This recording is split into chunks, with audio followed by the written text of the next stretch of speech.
Matric fail করেছে, তখন বাপ কয় যা আমার হইছে আর ফরজটা আদায় করিলাই। কোনটা কোনটা কথা বোঝা যান না? বিবাহটা। কোনটা? বিবাহটা। মেয়ে মেট্রিক পাস করেছে, অনেক গার্জিয়ান এখনো আছে কয় মেয়ে লোক আর পড়ার দরকার নাই, বাদ দেও, ফরজটা আগে আদায় করিলাই। নাউজুবিল্লাহ বলেন। এই যে ফরজ আদায় করতে করতে এখন ফরজে কি বা ঢুকাইছে, দেখতেছেন ফরজে কি অবস্থা করতেছে। আমি সেই দিনে বলেছিলাম, আজও বলছি, যদি কমপক্ষে একজন মুসলমান তার একটা মেয়েকে যদি হায়ার সেকেন্ডারি পর্যন্ত পড়াইতো, মেয়ের বয়স হইতো কত? 18 বছর। কত বছর? আর একটা ছেলের যদি কমপক্ষে গ্রাজুয়েশন হইতো, বিয়ে পাস করতো, তাহলে বয়স হইতো কত? 21 বছর। কত বছর? এখন আর জেলে যাওয়া লাগতো? জেলে যাওয়া লাগতো। আমাদের নিজের ভুলের কারণে বিভিন্ন সময় আমরা মুসিবতে পড়ি। যে সূরা আলাকের আরম্ভণীর 5টা আয়াত আল্লাহ নাযিল করলেন, পড়ুন আমার সঙ্গে। বিসমিল্লাহির রহমানির রহিম। ইকরা বিসমি রাব্বিকাল্লাযী খালাক খালাকাল ইনসানা মিন আলাক। اقرأ وربك الأكرم الذي علم بالقلم علم الإنسان ما لم يعلم। আল্লাহর পক্ষ থেকে পৃথিবীর মানুষের জন্য এই দিন নাজিল হলো 5টা আয়াত। কয়টা? এখানে সামনে যারা বসে যান নতুবা চলে যান, আল্লাহর কালামের আপনারা দেখবেন, আমি দেখতেছি কোরআনুল কারীমের আলোচনা চলতেছে, আর আপনারা এখানে কিছু সময় পর পর এসে দাঁড়িয়ে থাকবেন, আর আপনার মন চায় ভিতরে ঢুকার, শয়তান কয় ঢুকিস না। কে কয় ঢুকিস না? শয়তান দেখতেছে শুক্রবারের রাত্রি, কত মুবারক রাত্রি, বলেন সুবহানাল্লাহ, দোয়া কবুলিয়তের রাত্রি। শয়তান দেখতেছে যদি ঢুকে যায় আর মুনাজাতে যদি শরীক হয়, জীবনের সমস্ত গুনার কথা যদি স্মরণ করে, খালেস দিলে তওবার নিয়তে আল্লাহর দরবারে যদি হাত তুলে আর ওয়াদা দিয়ে দে, আল্লাহ যা করেছি স্বীকার করতেছি, ভুল হয়ে গেছে, মাফ করে দেও, আর ওয়াদা দিতেছি আর করব না, আল্লাহ জীবনের সমস্ত গুনাহ মাফ করে দিবেন। বলে সুবহানাল্লাহ। সুখের পানি ছাড়বে, জমিনে পড়ার আগে আল্লাহ তার আমলনামার সমস্ত গুনাহগুলি ডিলিট করে দেয়। বলেন সুবহানাল্লাহ। এর নাম হলো তওবা। এর নাম। গুনাহ মাফ হইলে শয়তানের লাভ না লস? দেখতেছে সারা বছরে যা করাইলাম একদিনে যদি শেষ হয়, আমার সব মেহনত বেকার গেল। এর জন্য দেখবেন অনেক আছে প্যান্ডেলের সামনে আয়, ঢুকতে পারে না, রাস্তায় দাঁড়াইয়া থাকে কুয়াশায়, কিন্তু প্যান্ডেলে ঢুকে না। আছে না নাই? কে টানে পিছনে? কে টানে? আল্লাহ শয়তানি ওয়াসওয়াসাত থেকে আমাদেরকে হেফাজত করুক। রাস্তায় প্যান্ডেল বাইরে যারা দাঁড়িয়ে আছেন, ভিতরে ঢুকে যান, আল্লাহ ঢুকার তৌফিক দেখ। সবাই বলেন আল্লাহুম্মা আমিন।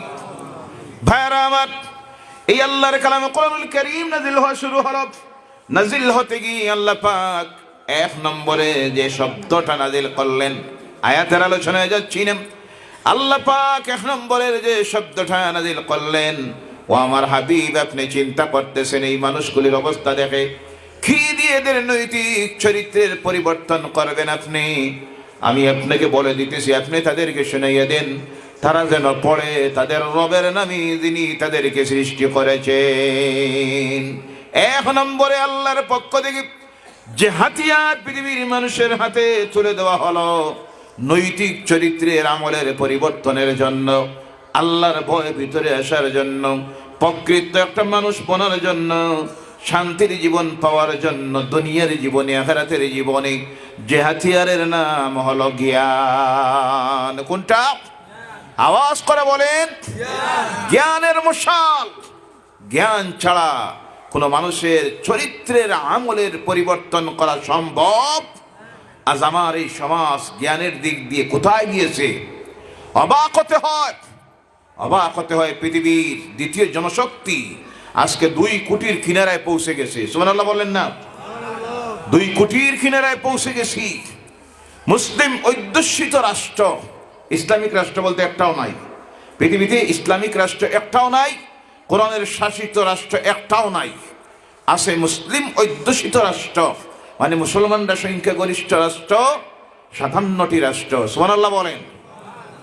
কিন্তু এরপর পৃথিবীর দিকে যখন আমরা তাকাই, আমরা দেখতেছি আমার সমাজের এই মানুষকে নিয়ে অন্যান্য ধর্ম অবলম্বী যারা তারা আজকে সিনেমেলা খেলতেছে। কথা ঠিক কিনা? গোটা পৃথিবীর দিকে তাকান, ইহুদি আর নাসারারা তাদের ইচ্ছা মতো মুসলমানদেরকে পাঁচটা গোলাম বানাইয়া অঘোষিত তাদের শাসন চালাইতেছে গোটা বিশ্ব মুসলমানের উপরে।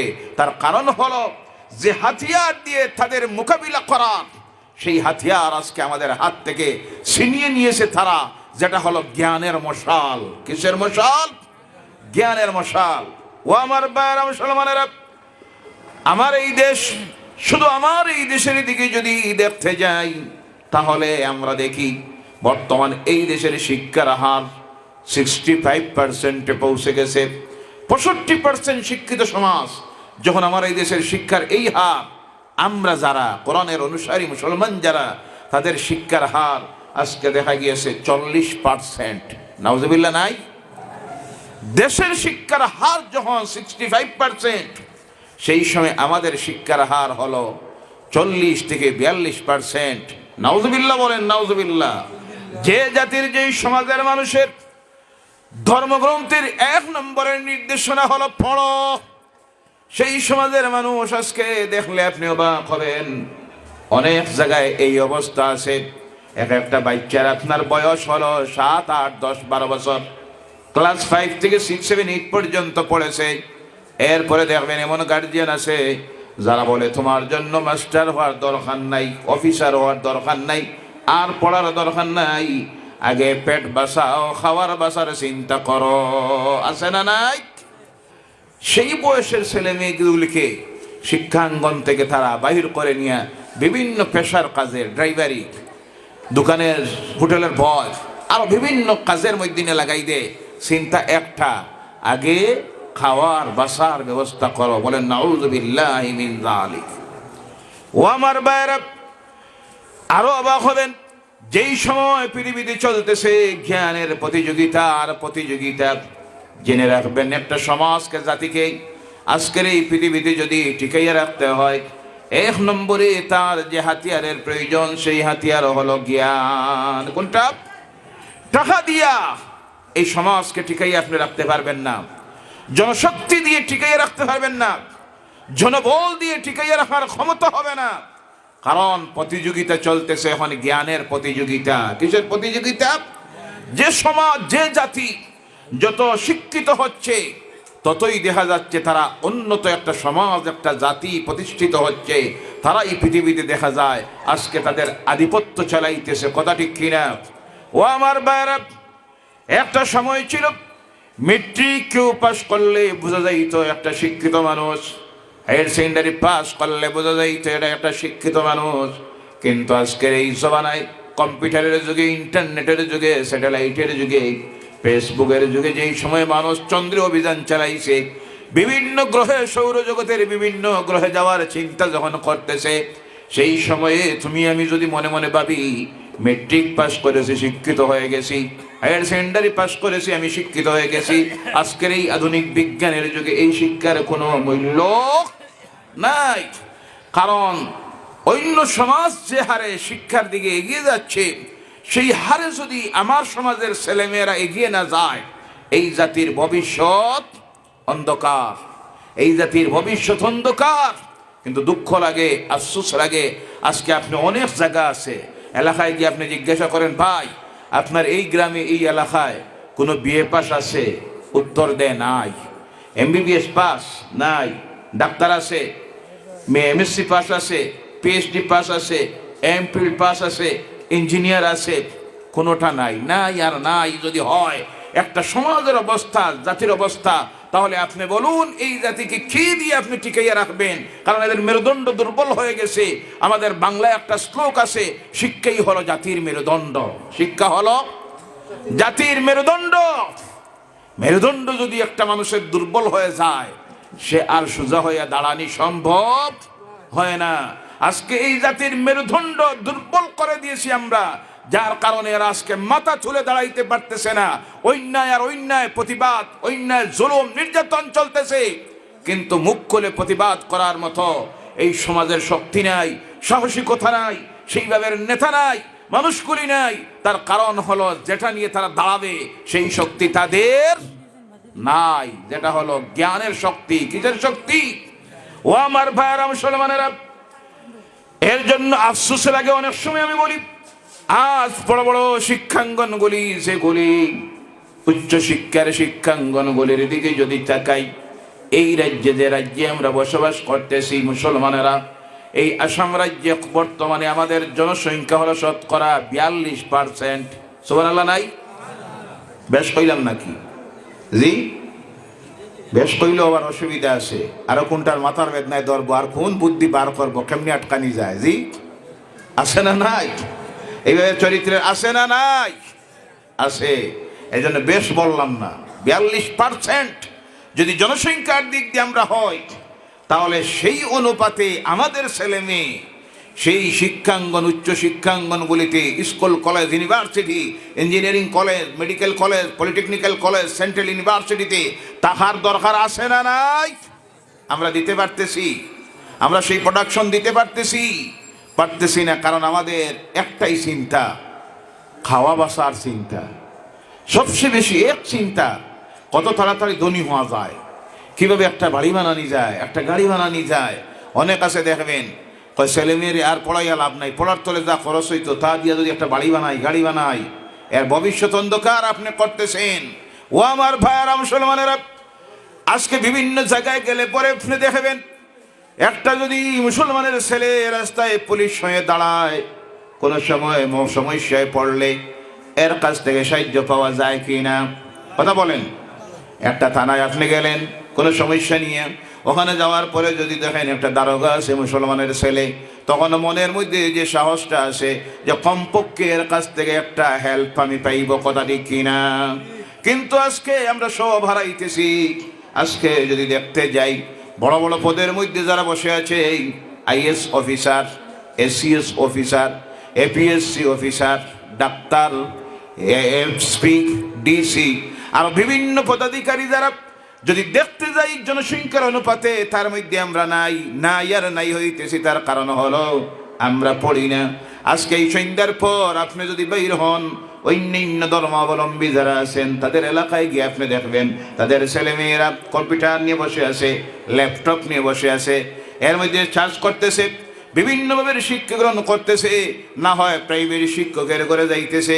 তাদের চিন্তা হলো কেমনে ফার্স্ট ডিভিশন আনা যায়, কেমনি মার্ক আনা যায় 80%, 90%, কেমনি মেট্রিক দেওয়ার পর নামি দামি কলেজে ভর্তি হওয়া যায়, ইঞ্জিনিয়ারিং কলেজে ভর্তি হওয়া যায়, মেডিকেল কলেজে ভর্তি হওয়া যায়। আর এই সময় যদি আমার এলাকার মধ্যে আপনি যান, গিয়ে দেখবেন স্কুল কলেজের ছাত্ররা রাস্তার কিনারায় মোবাইল আসে না নাই? কথা বলবেন। কিন্তু আমার দুঃখ লাগে, আফসোস লাগে, যে স্কুলের কলেজের ছাত্ররা এইসব করতেছে, এদের গার্জিয়ান আছে না নাই? জি, বাপ আছে না নাই? বড় ভাই আছে না নাই? মা আছে না নাই? এদের দায়িত্ব কি নাই? তোমার এই ছেলেটা সন্ধ্যার পর কোথায় গেল? রাত 10টায় ঘরে আসে, 11টায় ঘরে আসে, সারা রাত মোবাইলের মধ্যে কাটাইতেছে, পরীক্ষার খবর নাই, পড়ার খবর নাই, কম্পিটিশনের চিন্তা নাই।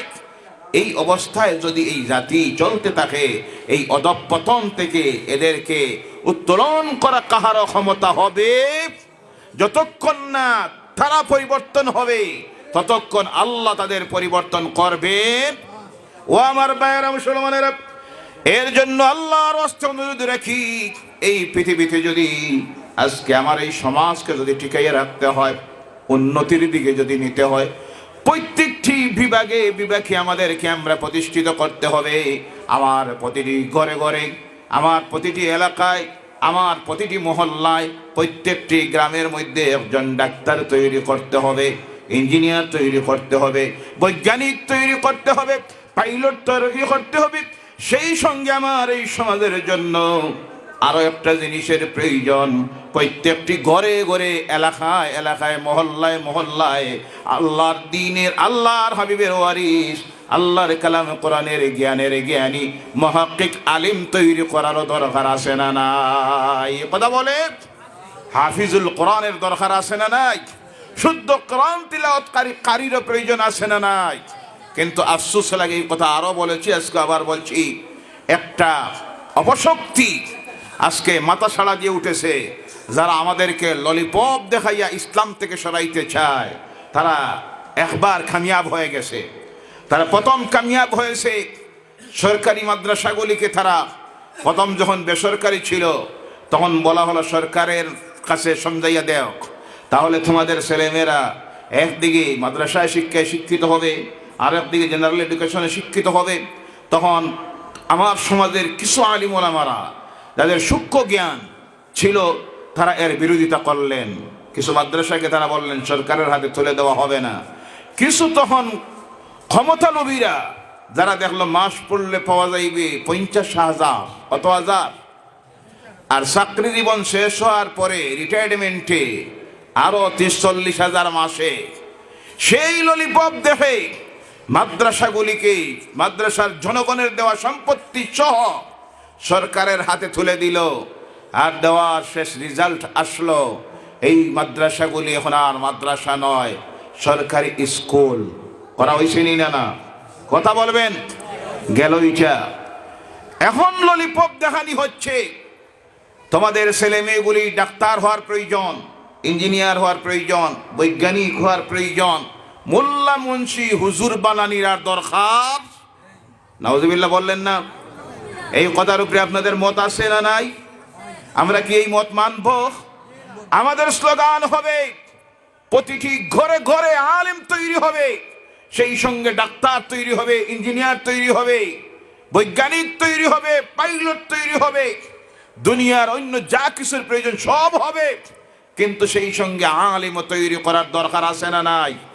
হাফিজ কোরআন তৈরি করার দরকার আছে না নাই? কারি শুদ্ধ কোরআন তেলাওয়াতকারীর প্রয়োজন আছে না নাই?